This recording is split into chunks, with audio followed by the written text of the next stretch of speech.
Φίλες και φίλοι μου αγαπημένοι και πάλι μαζί στην κουζίνα μου και στο κανάλι μας. Σήμερα, Μιχάλη μου, θα φτιάξουμε φαγητό. Θα κάνουμε βοδινό στιφάδο.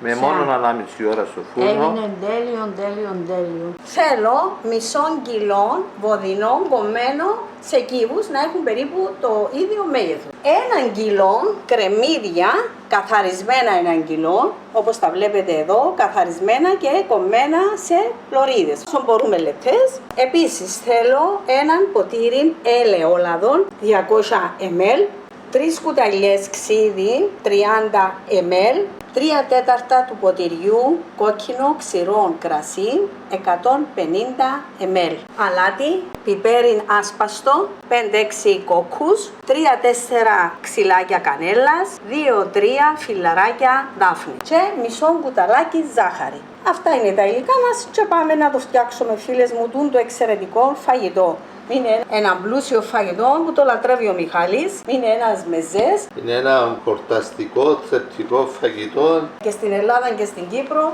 το σερβίρουν σαν μεζέ. Το λάδι και το κρέας στο τηγάνι. Θα το ρίξω όλο το λάδι, Μιχάλη. Δεν θα το βάλεις όλο από την αρχή. Όχι. Να αφήσω κάποιον, ύστερα θα ανάψω το.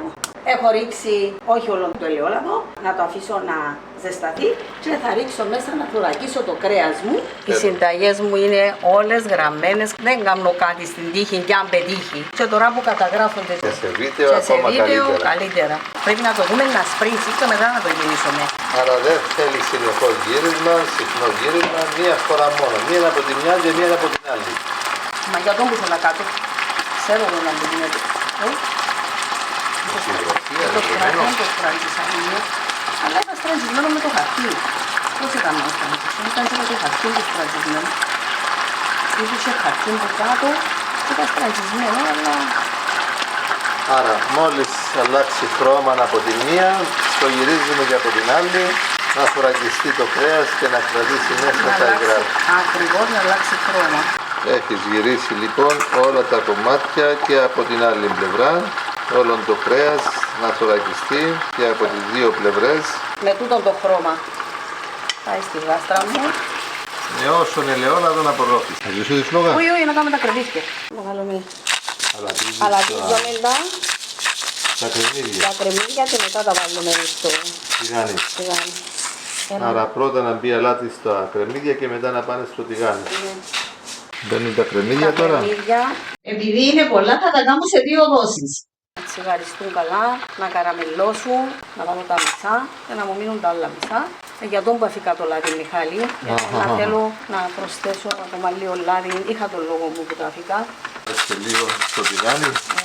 Αλατίζουμε και βάλουμε τα στο τηγάνι. Ή αν το ξεχάσουμε, μόλις τα βάλουμε στο τηγάνι, αλατίζουμε τα. Σε περιμένουμε. Είναι ωραία κρεμμύδια, έχει ωραία τώρα κρεμμύδια, πια 3 μεγάλα, Μιχάλη, και βγήκαν 1 κιλό. Τα κρεμμύδια θέλουν τον χρόνο τους να τηγανιστούν. Θα δούμε πόσο τα τηγανίζεις, θα καραμελώσουν έτσι. Αρχίζαν και γίνονται ξαφνά. Καραμελώνουν. Θα αφήσουμε ακόμα λίγο, να δούμε την γλύκα τους, να το βάλουμε σε σουρωτήρι, το περιθώριο δηλαδή να φύγει. Θα τα δούμε όλα. Έχουν μαλακώσει τα κρεμμύδια, αλλά συνεχίζει να πάρουν χρώμα. Όταν τους βάλεις το κρασί, δεν αλλάζει το χρώμα. Ό,τι χρώμα πήραν, αυτό θα είναι. Μπορώ να σου πω ότι ασπρίζουν κιόλας. Έχουμε και στιφάδο γουνέλι. Είναι εξαιρετικό. Ναι, μπορούν να το δουν και εκείνος να το φτιάξουν να μετακάψουν. Θέλουμε να κάτεμα. Τελειώσαμε. Θα μιλώσω τη φλόγα. Όχι, γιατί να βάλω πάνω. Άρα βγαίνουν τα πρώτα μισά και θα συνεχίσουμε με τα υπόλοιπα μισά. Θα βάλεις τώρα το υπόλοιπο ελαιόλαδο. Και να συνεχίσω με τα υπόλοιπα κρεμμύδια. Αλατισμένα λοιπόν, παίρνουν. Θα πάρουν πιο γρήγορα χρώμα. Η δεύτερη παρτίδα. Τι θα κάνουμε τώρα? Θα βάλουμε τα κρεμμύδια. Μέσα στη γάστρα μου την πήλαινη, να βάλω τα μισά στραγγισμένα. Έχουν το λάδι τους, αλλά δεν πόσο βγήκε και από κάτω και να περιμένω να βγάλω και τα άλλα. Προχωρούν και τα υπόλοιπα κρεμμύδια, τηγανίζονται. Αρχίσαν και παίρνουν ωραίο χρώμα. Είμαστε προς το τέλος. Είναι δεύτερη δόση με κρεμμύδια. Θα αφήσουμε να πάρουν ακόμα λίγο χρώμα. Μετά είναι πανεύκολο, φίλες και φίλοι. Έχουν τελειώσει και αυτά. Ναι, ωραίο χρώμα, να. Ναι. Έσβησα λοιπόν τη φλόγα. Σβήνουμε τη φλόγα και θα βάλουμε στο σουρωτήρι μας. Θα τα περιμένουμε λίγο να... Θα αγγίξου και μετά να πάμε στη σούκα. Ανάβουμε το φούρνο μας, φίλες μου, στον αέρα στους 200 βαθμούς. Θα προσθέσεις και τα υπόλοιπα κρεμμύδια πάνω από το κρέας. Τα άφησες 2-3 λεπτά και στραγγίσαν.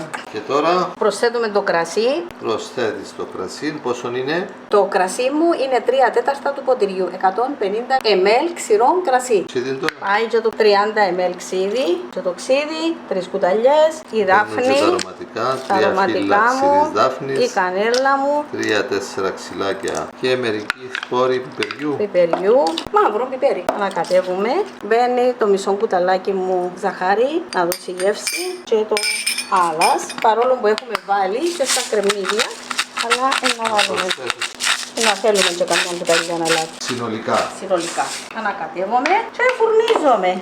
Σκεπασμένο θα πάει. Βεβαίως θα μπει σκεπασμένο συνέχεια. Να το δούμε. Άρα θα ψηθεί συνεχώς σκεπασμένο, καλυμμένο. Α, πάμε για φουρνισμό. Α, και πάει στο φούρνο λοιπόν. Φουρνίσμα. Ώρα καλή, ώρα χρυσή. Και περιμένουμε να φάμε. Η Λίζα θέλει να το δει. Δεν έχει περάσει μία ώρα. Και το φαγητό μας ψήνεται. Θέλει ακόμα να ψηθεί καλά το Με κρέας μας. λοκούμι. Ακόμα λίγο να λάτει και πάει πίσω. Πάει πίσω λοιπόν να συνεχίσει το ψήσιμο του. Και συνεχίζουμε.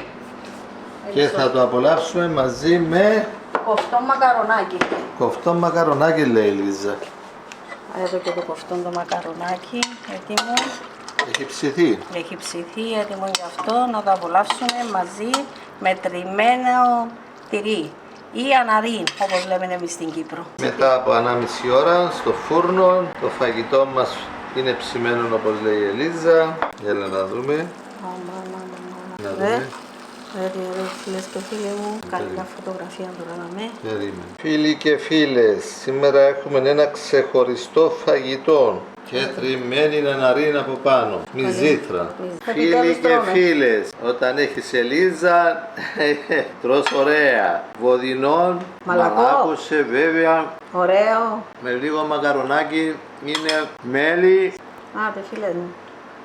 Δεν χρειάζεσαι ψωμάκι. Έχεις το μακαρονάκι για ψωμάκι. Πλούσιο σε κρεμμύδια που δώσει ωραία γεύση.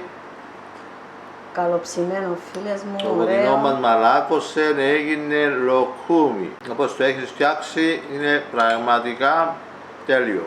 Δοκιμάστε το. Δοκιμάστε τα έστω και μια φορά και ειλικρινά. Ρε τι ωραία που κρέμονται τα κρεμμύδια, τι ωραία. Α, πάω και εγώ. Ωραίο φαγητό. Ωραίο μεσημεριανό φαγητό. Χαλής. Δεν αντέχει.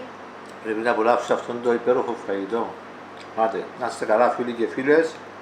Εγώ συνεχίζω. Μην το ξεχάσετε. Λιώνει στο στόμα σου το βοδινό, ειλικρινά και τα κρεμμύδια. Είναι το καλύτερο βοδινό που τρώω. Είναι ωραίο. το πιο μαλακό βοδινό. Άμα ψηθεί σιγά σιγά στο φούρνο, θωρακιστεί όπως λέω, θα έχετε αυτόν το ωραίο αποτέλεσμα.